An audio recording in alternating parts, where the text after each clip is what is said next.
How the fuck's it going, everyone? Back today with yet another video, and I'm here to kind of finish what I started a couple of videos ago. Now, if you didn't catch that video, don't worry, it's not like Breaking Bad where they all follow on. I'm sure you can go back and give it a watch if you're interested. But that video was focusing on 10 modern kind of metal albums that I consider to be 10 out of 10, if ever there was one. Now, I'll explain that as well. I personally don't think there's such a thing as a 10 out of 10 album if you are kind of rating albums using decimals. So if you're going to give it like a 9.7, 9.8, I don't think there should be a 10 out of 10, because then what if you prefer a certain 10 out of 10 to another 10 out of 10? How do you show that with a number? So there can't really be varying kind of degrees of 10 out of 10 in my opinion. But for this one, again, I'm going to be ignoring that, and I'm going to be focusing on 10 classic albums that I think a 10 out of 10, if such a thing exists. So I defined a modern album as anything that came out 2000 and afterwards. This one is going to be 2000 and before. Now I know 2000 at this point was 23 years ago, which arguably isn't modern anymore, but that's still how I'm going with it, because I just feel like there's a lot of kind of classic defining to do after 2000, whereas before 2000 we have some established classics that are just widely regarded as such. So yeah, just a bit of fun. I want to hear your takes. I want to hear kind of your opinions on these albums that I pick, but these are my 10 out of 10s. I had a few people still in the last vid commenting saying, that's not a 10 out of 10, this is dog shit, this is dog shit. No, this is my opinion, not yours. You are welcome to leave some of these off your list. That is absolutely fine. Yeah, regardless, now that the housekeeping is out of the way, what we've got going on in the background, holy shit, you can't see a goddamn thing. I can't actually remember if I've already played this in the background of another vid, but I'm playing it again anyway because I fancied it. This is Hyperdontia, kind of a combination between Denmark and Turkey with the band members on this thing. Super nasty, super grimy, disgusting death metal. We've got Dave Mikkelsen out of Untergang and Frenlith and you name it on vocals here, so really gurgly, like almost burped vocals. Think Demolic, you've got those kind of vocals. Really kind of recognizable tuner drum performance on this thing. Really, really interesting. Sounds really kind of caveman-esque and no nonsense. Riffs for days on this thing. This is an absolute riff salad. Really fucking good. Absolutely pummeling. Go and check that out if you haven't already. That's Hyperdontia with Nexus of Teeth. I don't even think I said the name of the album just before there. I got so goddamn excited about it. But yeah, Dark Descent Records, go and check it out. And try and catch a bit of it in the background if you can. Okay, so as I say, I've picked out 10 metal albums here that I think are 10 out of 10 or strong contenders for 10 out of 10 or whatever. But yeah, first of all, what we're representing here, Demigod out of Finland with their debut full-length album entitled Slumber of Sullen Eyes. For so long, this was kind of a forgotten classic. It didn't get the props it deserved because it was so difficult to get a CD and vinyl copy. Extreme Music put this one out again in like 2011 or something, but again, it just got lost in the crypt. This is a classic Finnish death metal album of the highest order in my opinion. On first listen, and kind of to an untrained ear, this might sound just like a death metal album, but once you listen to it over and over again, the complexities, the uniqueness, all comes flowing out. The songwriting ability, the kind of instrumental chops, all kind of leak out of this record like a fucking burst dam. Some of the most memorable riffs in the Finnish scene, in my opinion. Nothing, as I say, nothing too kind of unique sounding in terms of kind of vocals and things like that. We've got kind of standard rough kind of lower growls going on all the way through this thing. Guitar tone is instantly recognizable as Demigod's. It's got that kind of unpredictability and erraticness, not sure that's a word, but we're using it anyway, that you just kind of crave from the Finnish scene. Demigod are the best of the best here. It was kind of a one and done, at least in my opinion, for Demigod. I think they brought out a record after this, but yeah, in comparison to this, it's not worth a damn in my opinion. This is a perfect album from front to back. When did this come out originally? 1992. So yeah, right at the pinnacle of death metal kind of coming up and out of the depths of hell. Demigod, Slumber of Sullen Eyes, doesn't get much stronger. Next up, I tried not to pick all death metal albums here because there are a shitload of death metal albums from this kind of time period that I consider to be 10 out of 10. So I've popped in this black metal album. Now, this only ended up as kind of an honourable mention on my best black metal albums of all time list, and I regret it greatly because this thing is perfect in my opinion. Out of Greece, this is Necromancia with Scarlet, Evil, Witch and Black. This was their second full-length album. I want to say it came out in 1994. The jacket isn't actually going to tell me.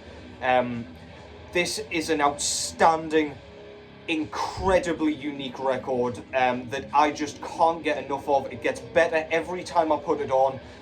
Again, much like their first album, Crossing the Fiery Path, this is almost entirely bass centric. So bass guitar does the kind of rhythm sections here. We've got some guitars to do the sort of solo sections and a little bit of lead work. Twinkling synths. It just kind of gives like an occult sort of feeling.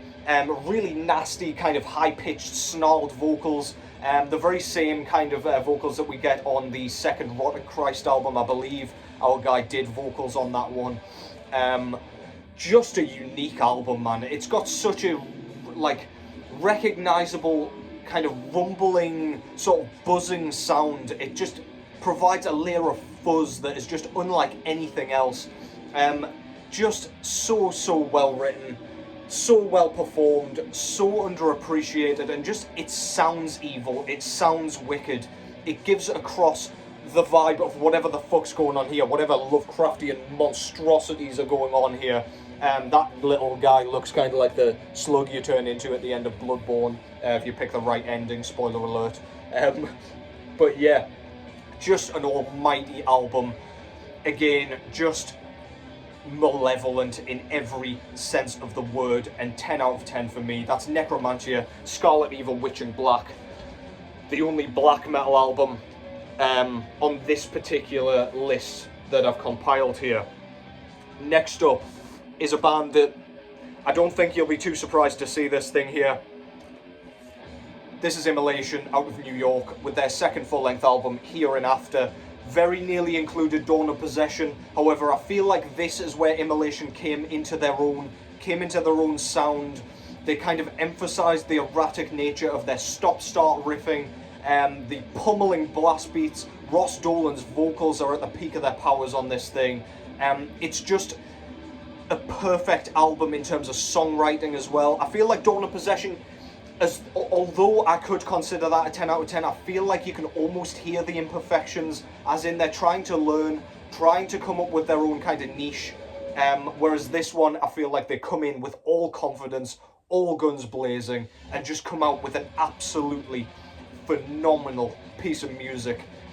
Great lead work on this thing, some lovely guitar squeals that I just love about Immolation. Again, we've got the brutality there. No band has managed to sound quite like this since this thing, and this one was this is a 1996 album, I believe. Yeah, quite an old one, and an album that I'm surprised not more bands have kind of tried to imitate Immolation's sound. We've had some come close. Chaosian out of Denmark kind of has that sort of feel about it, but nobody's even tried to attempt what is going on this thing. It's just that unique, and they just found their own kind of novelty here. Absolutely fantastic. If you like proggy death metal, this one might appeal to you more than the kind of thrashier, kind of more bare bones stuff, just because of how like unpredictable it is, but it is by no means proggy. Not a lot of technicality going on, but it is complex in its own right. Immolation, Here and After. Absolutely monstrous shit. Next up is a very underappreciated album. I've got a few classics in here from the death metal sound space, but I've got albums like this also, which just stand the test of time, no doubt about it. This is diSEMBOWELMENT with their debut full-length album entitled Transcendence into the Peripheral. Another US band, I believe, if I've gotten that right. I want to say yes, unless they're Canadian. God damn it, I'll correct that in the description. But this is really ethereal sounding, very kind of cosmic and spacey sounding death doom. Now, these guys play in a very similar style to the kind of Peaceville 3. We've got like bands like Paradise Lost, Catacomb, sounding a lot like this. As in, there's lots of twinkly kind of, I don't know, spacious sort of lead notes that just kind of very sparsely dot themselves around the kind of soundscape here in a very similar way to Spectral Voice do. Granted, that's a very modern band and a modern take on this exact sound. However, I just feel like if you don't know this album, it's the best kind of comparison I can make. Really, really fuzzy sounding, emphasis on the doom metal sound. As I say, just sounds like it's recorded in a cave. The reverberation on the vocals and the guitar tone and the massive drum sound, the snare cracks just sound like they're splitting the earth beneath you. Songwriting, again, absolutely perfect. Really kind of thought-provoking, gives off a feeling of melancholy and sadness and just unease. Feels a little bit Lovecraftian. I often kind of reference the short story The Cave, I believe it's called, by H.P. Lovecraft. And that's what this album feels like. It feels like you know there's something in the cave with you. You don't quite know what, and when it reveals itself, it's like something you've never ever seen before. The awe, the horror, and just the kind of, I don't know, the intensity of it is just kind of suffocating. It feels like there's something pressing on your chest so that you can't breathe anymore. diSEMBOWELMENT, could rave about that goddamn thing all fucking day, but that's still somehow underappreciated in my eyes. Go and check that out. Transcendence into the Peripheral. Next up, we've got an album that can't really be considered extreme metal. It's the only one on here that couldn't really. This is Mercyful Feet out of Denmark with their second full-length album, Don't Break the Oath.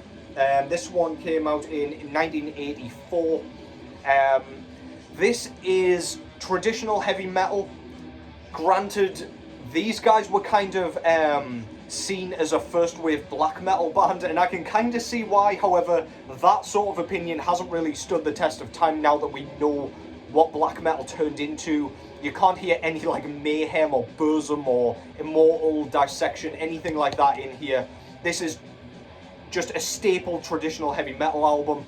King Diamond's vocals are kind of what makes this sound a bit more wicked and a bit more blackened, because he does this thing where he moves between characters. So for one character he's got the falsetto highs, and then for other characters he's got the kind of I never know how to describe them, like croaky kind of harsher but cleaner vocals, if that makes any sense, where he just kind of sounds like a little goblin or something like that.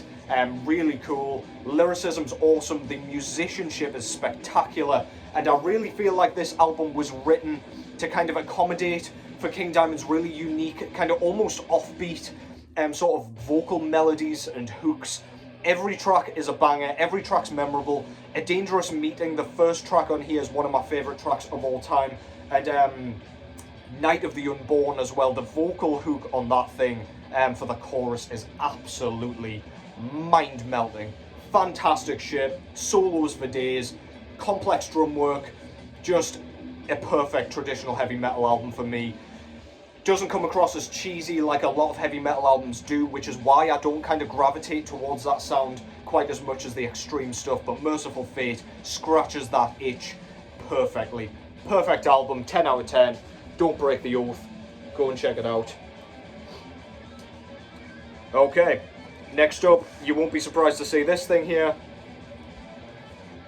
out of Florida, Death with their second full-length album entitled Leprosy. You just knew this had to be here. Whilst I fucking love Scream Bloody Gore, Leprosy was the first album I heard by Death and the first pure death metal album that I heard as well.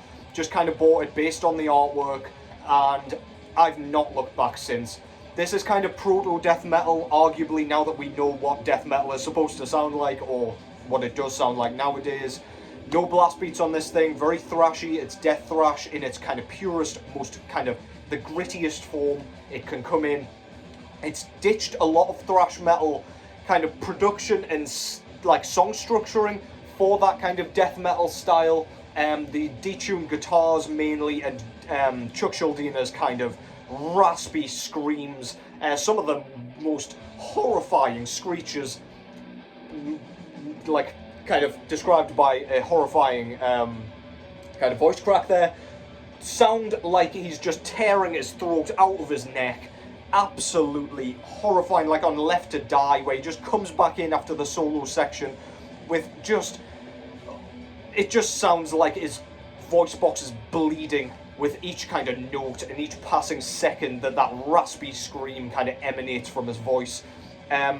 The themes are absolutely horrifying. Every kind of vocal line and lyric line rhymes, and it just kind of, it comes across really kind of, I don't know, it sounds like a lot of fun. It's kind of gives a nice groove, very groovy kind of guitar work as well. Like on Choke on it, we get like this, I often describe it as sounding like a cartoon vampire kind of theme song, where it just kind of comes in. It's very bouncy, very catchy, very memorable, then it fucks off again for the nastier, thrashier sounds.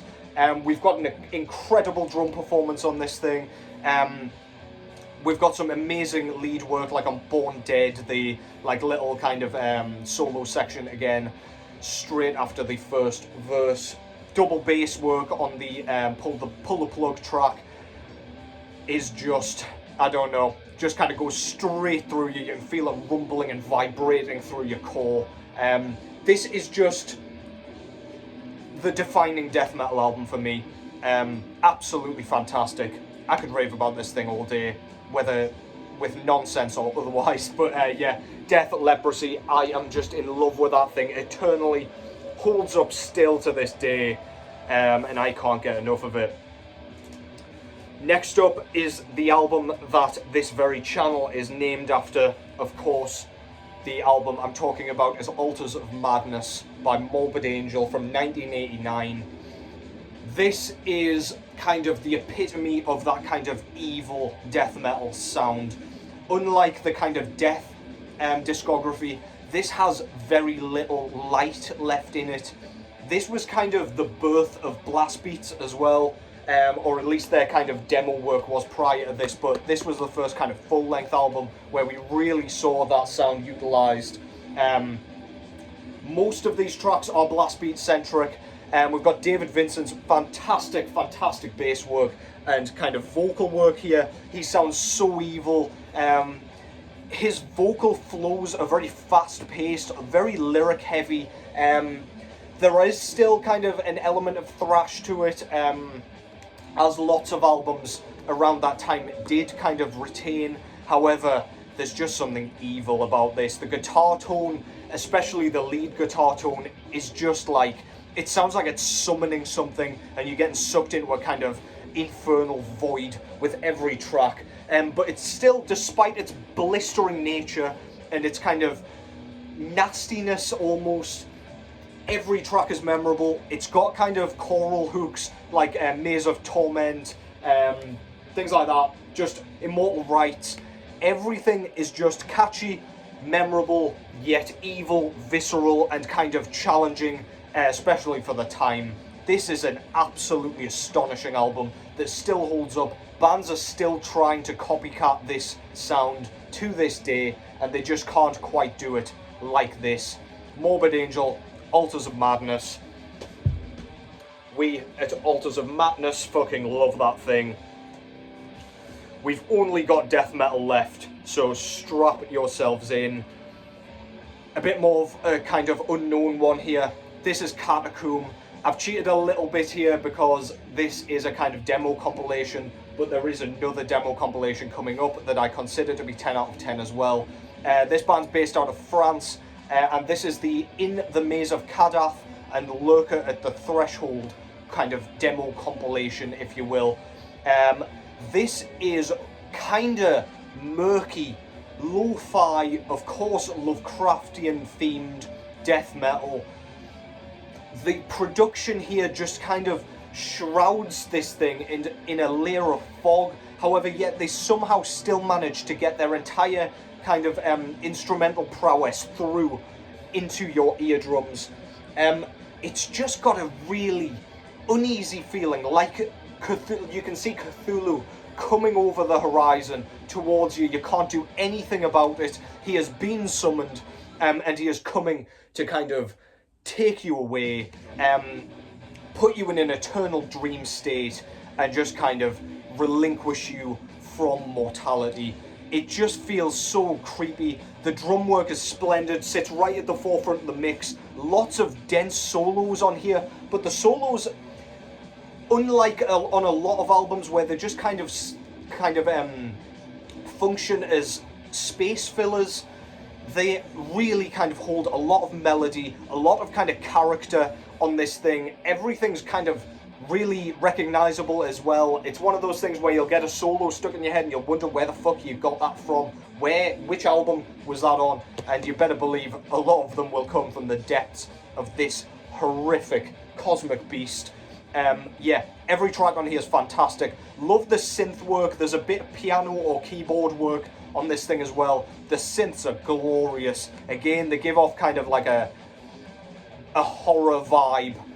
It just feels really kind of uncomfortable and like you are in imminent danger for the full runtime. This thing flows like a full length. The production on both releases isn't kind of different enough where it just completely sounds like a totally separate release. It just flows like a full length, man, and it's absolutely fantastic. This is a 10 out of 10 death metal album for me, and you should go and check it out. Probably the most obscure thing on here, and yeah, you will thank me for this one if you're in any facet a fan of death metal. Catacomb, Lurker at the Threshold and In the Maze of Kadath. Whew, didn't breathe throughout that entire description there. So if I black out on camera, this is going to be super embarrassing. Next up, we've got another demo compilation. You just knew this was going to end up here. This is one of my favourite releases of all time. This is Timeghoul's demo compilation. Panaramic Twilight and Tumultuous Travellings, or the other way around. This is absolutely ahead of its time technical death metal. It could be kind of, if there was such a thing, it could be classed as kind of atmospheric death metal. Very spacey, very cosmic sounding. You can see where bands like Blood Incantation got their kind of ambient-y kind of very sort of atmospheric based death metal from. Lots of twiddling guitar work.